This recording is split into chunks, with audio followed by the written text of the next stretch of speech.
来关心外国媒体，即马有报讲，咱台湾那亲像是有4间厂商去替中国的华为伫中国去争原厂。咱的经济部长王美花是表示，这厂商拢是去做废水，也佮有环保相关的业务，甲一般关键的技术是无共款的。国家安全局嘛讲，这4间公司并无牵涉技术的机密。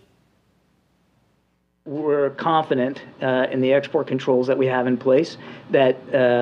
they will be helpful in terms of protecting the supply chain for semiconductors here in the United States. 美国白宫对晶片出口管制信心版本根据彭博报道，台湾4间厂商做点名，技术为华为建立晶圆厂，市场烦恼未来恐惊和美国列入黑名单，对业务拓展不利。这4间大厂是汉唐、台积电重要协力厂，协助台积电起美厂，业者回应无违反出口管制规定。阿翔长期甲联电合作承接厂务工程，暂时无回应这事件。中国是设备材料通路商丁清州协助环保工程，是可风险主打。 厂部共用系统整合，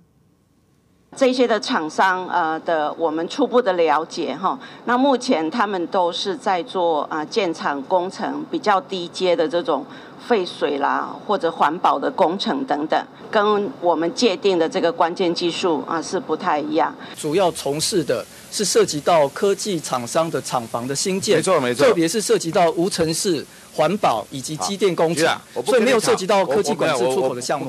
这4间大厂虽然去中国投资，不过拢有经济部审查通过，也甲美国晶片禁令无直接关系。不过外媒煞大动作点名，这也让这4间厂商测试估计全部入册，尤其适可风险落相当，拨11.59块。专家认为，未来台湾中小企业会面临美中市场之选择，大企业若要美中市场拢食，来考虑地缘政治因素。 如果因为地缘政治的因素，让他不得不选边站，进而影响到他的营收，当然就会影响到台湾的出口，也包含了我们的整体的 GDP。所以这个我相信都不是大家乐见的结果。专家预测，美中科技战会继续滚加，过去针对半导体产业，一步可能锁定云端服务加人工智慧，到时阵台湾的 GDP 恐惊会受影响。记者综合报道。